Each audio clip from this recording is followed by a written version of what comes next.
¿Qué es la libertad de expresión? ¿Tenemos derecho a decir lo que queremos sin que haya consecuencias?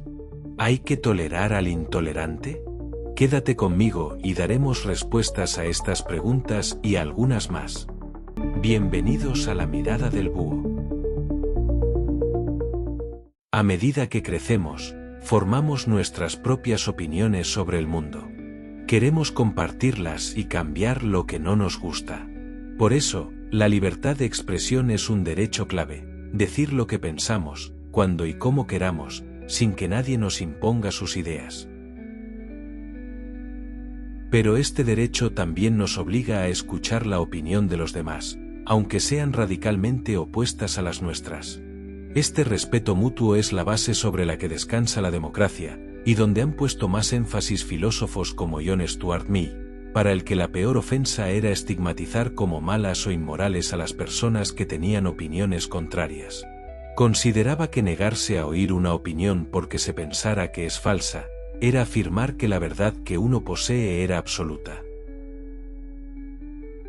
A Voltaire se le atribuye la famosa frase: "No estoy de acuerdo con lo que dices, pero defenderé hasta la muerte tu derecho a decirlo". Más cercano a nuestros días, el filósofo y activista Noam Chomsky defiende que, si no creemos en la libertad de expresión de quien detestamos, no creemos en ella. Por tanto, la libertad de expresión es un toma y daca, es un derecho que poseemos, en el respeto al derecho de los demás a poseerlo.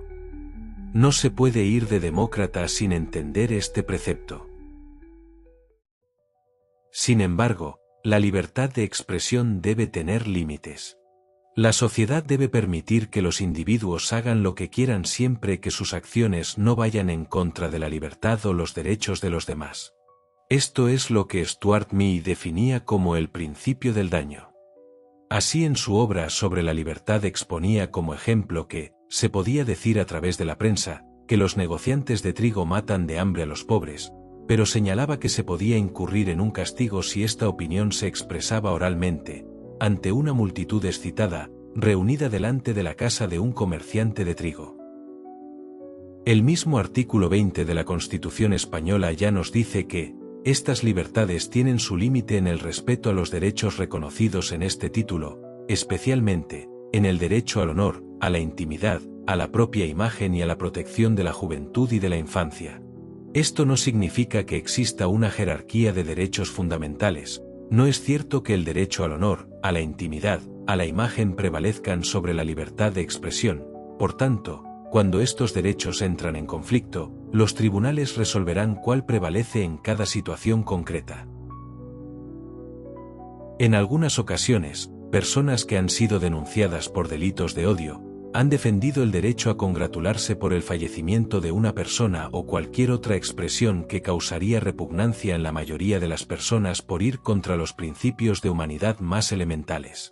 Sin embargo, ha prevalecido en algunos casos el derecho a la libertad de expresión, ya que no corresponde a los tribunales realizar juicios morales, sino el encaje de determinadas expresiones en un delito tipificado.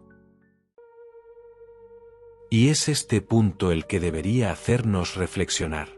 ¿No deberíamos tener cada uno de nosotros una censura personal, donde nuestros principios morales pongan límite a aquellas expresiones que la ley ampara?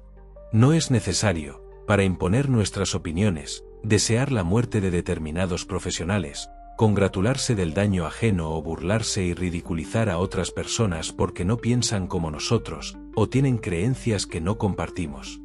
No deberíamos sentirnos cómodos en una colectividad que tenga que respetar el derecho a ser inhumanos.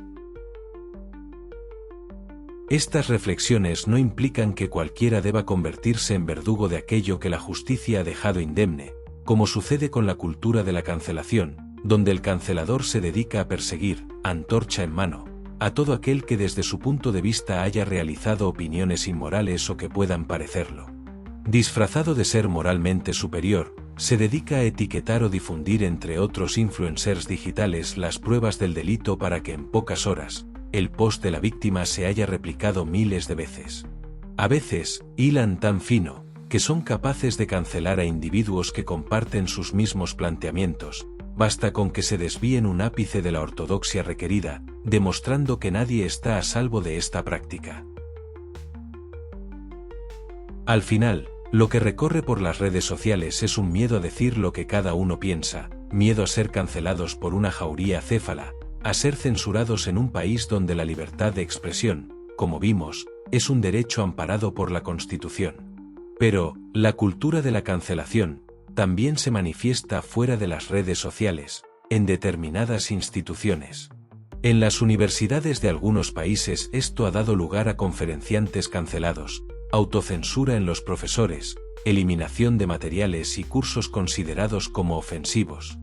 Incluso determinadas escuelas han llegado a censurar libros o a filósofos como Platón o Descartes. Tanto los delitos de odio como la más brutal cancelación se encuentran arraigados en dos problemas fundamentales. En primer lugar, en el déficit de moral de quienes las practican, y en segundo lugar, en la tremenda cobardía, que impide entablar un debate contra aquello que no nos gusta, utilizando reflexiones lógicas y razonamientos inteligentes.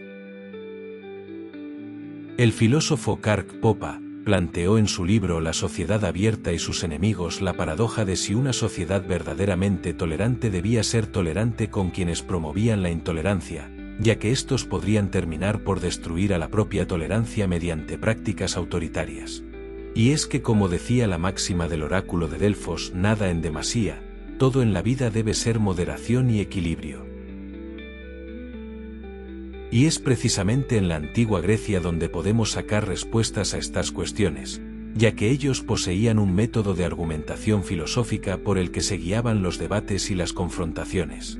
Se trataba de la dialéctica, el arte de la discusión que servía para poner las ideas a prueba cruzándolas con ideas contrarias. Así, en esta educada discusión se lanzaban preguntas, argumentos y contraargumentos para descubrir contradicciones, matizar posturas y avanzar hacia una comprensión de la verdad. Pero, para practicar la dialéctica, hay que tener conocimiento de lo que se defiende y capacidad para hacerlo, algo que no abunda. Por tanto, la libertad de expresión es un derecho libre, pero también una responsabilidad. Se debe cultivar un espacio para el debate de las ideas, que sirva para aproximarnos a la razón, y no a la desolación del odio, ni a la degradación humana. ¿Y tú? ¿Qué piensas? Si te ha gustado este vídeo, dame un like y comparte con quienes se hacen preguntas filosóficas sobre ciencia y política. Y recuerda suscribirte y darle a la campanita para estar al día de las publicaciones. Y gracias por vernos.